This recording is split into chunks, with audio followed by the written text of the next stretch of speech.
Everyone, welcome back to another video. আজকের ভিডিওতে share করব কি করে তোমরা ফ্রেশ প্রোডিউস বা সবজিকে অনেক দিন স্টোর করে রাখতে পারো, সো দ্যাট ভালোও থাকবে আর টাকাও সেভ হবে এবং হেলদি খেতেও পারবে।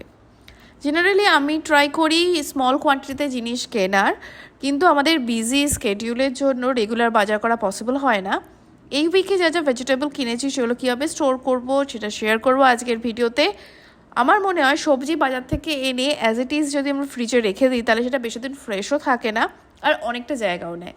যেগুলো বড় সবজি যেমন আমরা চিচিঙ্গা বা ঝিঙে যেগুলোকে আমরা ইউজ করি, সেগুলোকে এনে আমি প্রথমে কেটে ফ্রিজে স্টোর করে রাখি, যে হিসেবে আমার মিল প্ল্যান থাকে, মানে একটা উইকে কী কী সবজি বানাবো সেই মিল প্ল্যান ওয়াইজ সেগুলোকে কেটে ফ্রিজের মধ্যে স্টোর করে রাখি বক্সে করে। সাথে যখন রান্না করার টাইম হবে তখন সেটাকে বের করে জাস্ট রান্না করলেই হয়ে যাবে। যেমন ঝিঙে মোস্টলি আমরা পোস্তই করি, তো ঝিঙে পোস্তর যে সাইজ থাকে সেই ওয়াইজ বা চিচিঙ্গা ভাজা যেভাবে করা হয় সেইভাবে কেটে আমি এগুলোকে স্টোর করে রাখি।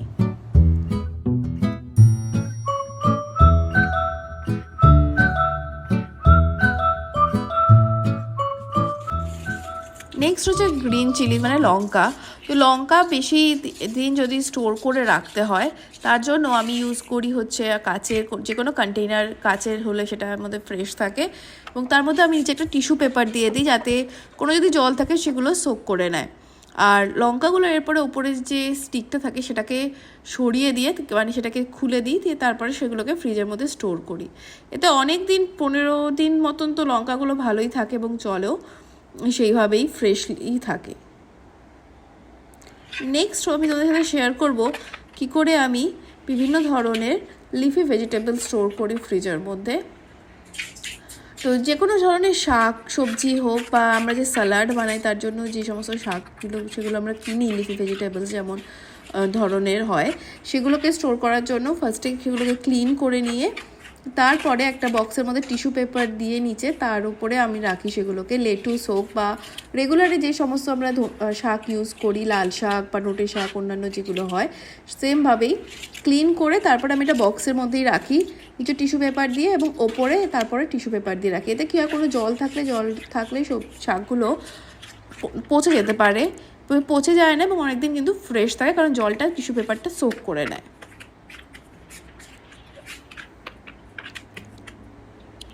গ্রিন বিনস এমন একটা সবজি যেটা বিভিন্ন কাজে ব্যবহার হয়, যেমন বিনস আলু ভাজা খেতে যেমন ভালো লাগে, তেমনই বিনস দিয়ে যদি বিভিন্ন ধরনের যে ফ্রাইড রাইসে ইউজ করা যায় বা উপমা এগুলোতেও যদি বিনস ইউজ করা হয় ব্রেকফাস্ট আইটেমে তাহলেও কিন্তু ভালো লাগে। তো বিনসকে আমি মোটামুটি দুভাবে স্টোর করি। একটা হচ্ছে বড় করে কেটে রাখি, যেগুলো বিনস আলু ভাজা বা অন্যান্য কাজে ইউজ করা যেতে পারে। আর একটা আমি কাটি ডায়মন্ড শেপে কিছু বিনসকে আমি কেটে রেখে দিই, যেগুলো বেশি মোস্টলি ইউজ করা হয় ফ্রাইড রাইসের জন্য বা কখনো ব্রেকফাস্টে উপমা বানানো হলো সেই সমস্ত কাজের জন্য যাতে ইউজ করা যায় সেই হিসাবে আমি কেটে রাখি।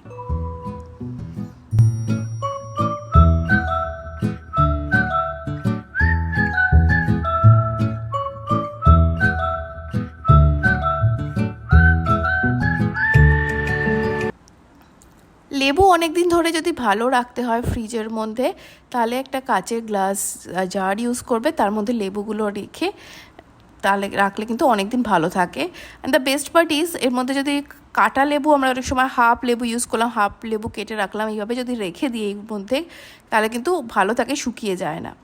তো আমি এই ধরনের কম্পার্টমেন্টাল বক্স ইউজ করি, তার মধ্যে আমি বিভিন্ন ধরনের সবজি স্টোর করে রাখি বা অনেক সময় ফল যেগুলো হয় চেরি, ব্লুবেরি, স্ট্রবেরি এগুলো বা চেরি টমেটো, লেবু, গন্ধরাজ লেবু এগুলো যদি স্টোর করে রাখার জন্য এগুলো ইউজ করা হয়। আর এই কম্পার্টমেন্টাল বক্সগুলোর মাঝের সেকশনটাকে সরানো যায়।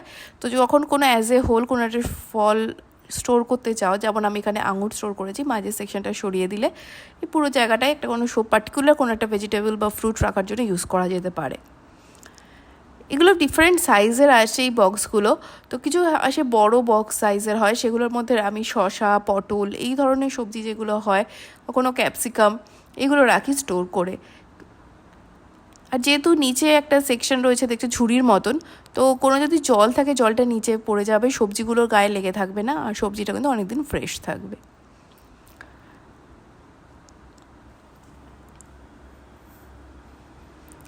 Now it's time for corn. বর্ষাকালে ভুট্টা তো বিভিন্ন জায়গায় পাওয়া যায়, ভুট্টা পোড়ার সাথে ভুট্টা সেদ্ধ খেতে কিন্তু ভীষণ ভালো লাগে। কর্ন রাইস বা প্লেন কর্ন সিদ্ধ করে যেগুলো আমরা খাই স্ন্যাক্স আইটেম হিসাবে, তার জন্য ফ্রেশ কর্ন এনে যদি স্টোর করে রাখতে পারো খুব ভালো হয়। আমি অনেক সময় ভালো কর্ন যদি যখন বাজারে পাই সেগুলোকে এনে তার দানাগুলোকে আমি কেটে নিই, যাতে আলাদা করে স্টোর করতে করার সুবিধা হয়। এবং জায়গাটা গোটা যদি কর্ন আমি রাখি অনেকটা জায়গা নিয়ে নেবে, বাট শুধু এই কর্নের যে ভুট্টার দানাগুলো যেগুলো হয় সেগুলোকে যদি রাখা হয় কোনো বক্সের মধ্যে করে, তাহলে কিন্তু জায়গাটাও কম নেয় এবং অনেকদিন ভালো থাকে। এগুলোকে ফ্রোজেন হিসাবেও যদি তুমি রেখে দাও তাহলে আর দোকান থেকে ফ্রোজেন কর্ন কিনতে হবে না পরবর্তীকালে রান্নার সময়। নাও কামিং ফর কারি পাতা। কারি পাতা এমন একটা জিনিস যেটা অনেক রান্নাতেই আমরা আজকাল ইউজ করে থাকি। কোনো সাউথ ইন্ডিয়ান ফুড হোক, বেশিরভাগই আমরা কারি পাতা সেগুলোতে ইউজ করি। তো এটাও নয় যে বাঙালি বাড়িতে অ্যাকচুয়ালি অতটাও রেগুলার ইউজ হয় না, কিন্তু দোকানে কিনতে যখন আমরা যাই তখন অনেকটা কোয়ান্টিটিতে কারি পাতা দিয়ে দেয়, আর খুব তাড়াতাড়ি কারি পাতা নষ্টও হয়ে যায়। তো সেই জন্য আমি করি কি, কারি পাতা আনার পরে বাজার থেকে ভালো করে যে পাতাগুলো আছে সেগুলোকে ছাড়িয়ে নিই। এরপর এটাকে ধুয়ে নেব, নিয়ে তারপরে একদম রোদের মধ্যে রেখে 1-2 দিন ভালো করে সান ড্রাই করে নেব। কীরকম রোদ থাকে তার উপরে, কোনো খুব রোদ থাকলে একদিনেই শুকিয়ে যায় বা কখনো কখনো 2 দিনও লেগে যায়। তো এরকম ভালো করে সান ড্রাই করে নেব এবং তারপরে একটা বক্সের কাচের কোনো একটা কন্টেইনার নিয়ে আমি, যার নিচে দিই টিস্যু পেপার এবং তার ওপরে এই সব পাতা যে ড্রাই হয়ে যাওয়া কারি পাতাগুলো সেগুলোর মধ্যে ভরে রেখে দিই। অনেক দিন চলে, নষ্টও হয় না যেহেতু এগুলো অলরেডি সান ড্রাইড, আর বারবার কিনতেও হয় না। গাজরকে স্টোর করা কিন্তু একটা, যেহেতু গাজর বা যে কোনো সবজি যেগুলো হচ্ছে গিয়ে রুট ভেজিটেবল বলা হয় যেগুলোকে, যেমন আদা গাজর এগুলোকে স্টোর করার জন্য আমি ইউজ করি যে কোনো একটা কাচের কন্টেইনার বা প্লাস্টিকেরও এরকম কন্টেইনার নিতে পারো, এবং যার মধ্যে গাজরগুলোকে সাইজ ওয়াইজ যেহেতু বড় ছিল তো আমি কেটে নিয়েছি। অনেক সময় যে ছোটো গাজর পাওয়া যায় সেগুলো কাটতে লাগে না, এবং তার মধ্যে একটু জল অ্যাড করে দিই। কিছুটা জলের মধ্যে যদি গাজরগুলো চোবানো থাকে তাহলে কিন্তু অনেক দিন ভালো থাকে, যেহেতু এগুলো রুট ভেজিটেবল আর অনেক দিন ইউজও করা যায়।